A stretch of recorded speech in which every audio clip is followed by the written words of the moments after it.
Times of Sabarkantha.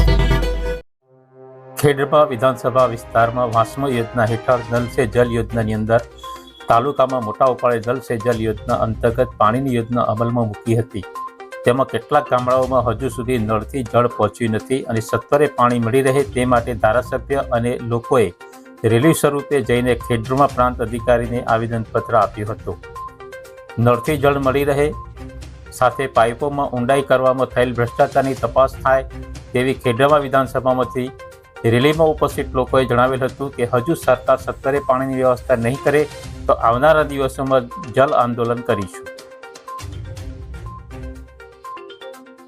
અને પોચીના તાલુકામાંથી ગામજનો દ્વારા નળ છે જલ યોજના જે સરકાર દ્વારા જે કરવામાં આવી હતી એમાં ઘરે ઘરે પાણી નથી આપવામાં આવ્યું, એમને લઈને અમે રેલી કાઢીને પ્રાંત સાહેબને આવેદનપત્ર આપ્યું છે કે આ જે જલ છે જલ યોજનાની અંદર એટલો ભ્રષ્ટાચાર કરવામાં કે લોકોને ઘર ઘર સુધી પાણી નથી આપ્યું। તો અમે પ્રાંત સાહેબને આવેદનપત્ર આપીને કહેવા માગીએ છીએ કે આ આદિવાસી વિસ્તારની અંદર જે જલ છે જલ યોજના છે એમને ફરીથી તપાસ કરી અને લોકો સુધી પાણી આપે અને પાણી નહીં મળશે તો આવનાર દિવસોની અંદર અમે ગાંધી સિંધિયાના માર્ગે આંદોલન કરીને સરકારને અમારા આદિવાસી વિસ્તારની અંદર પાણી આપવા માટેને એમને ઝુકાવવા માટે અમે તૈયાર છીએ। એટલે સરકારને આ એક આવેદનપત્ર આપીને કહેવા માગીએ કે આદિવાસી વિસ્તારની જે જલ છે નલ યોજના છે એ ફરીથી તપાસ કરીને ફરીથી ઘરે ઘર પાણી આપે એવી અમારી માગણી છે, એ માટે અમે આવેદનપત્ર આપીશું।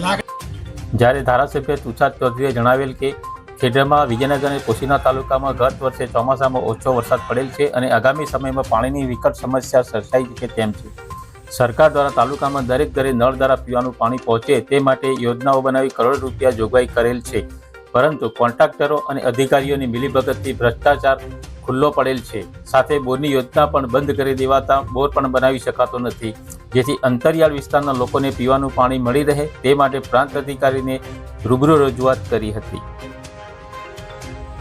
नल से जल योजना अंतर्गत खेडब्रह्मा विधानसभा मत विस्ताરના ત્રણેય તાલુકામાં લગભગ 250 કરોડ કરતાં વધુ રકમનો ખર્ચો સરકાર દ્વારા કરવામાં આવ્યો।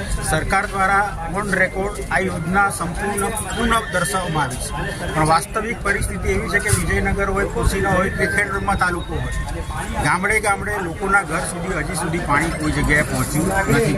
લગભગ 80% કરતાં પણ વધારે વિસ્તારમાં લોકો આજે પણ પીવાના પાણીની સુવિધાથી વંચિત છે। કેટલી જગ્યાએ એવું છે કે નળ ઘરની બહાર લાગી ગયો છે પણ હજી સુધી ટીપું પાણી એમાંથી બહાર આવ્યું નથી। ઘણી જગ્યાએ ટાંકીઓ બની ગઈ પણ ટાંકીઓ કોઈ દિવસ ભરાઈ નથી।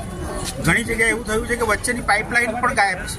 એટલે વ્યાપક પ્રમાણમાં ભ્રષ્ટાચાર થયાના કારણે હજુ પણ આ વિધાનસભાના લોકો પીવાના પાણીથી વંચિત છે। એના માટે અમે પ્રાંતશ્રી દ્વારા મુખ્યમંત્રી સુધી અમારો અવાજ અમે પહોંચાડવા માગીએ છીએ। Bureau report, times of Sabarkantha.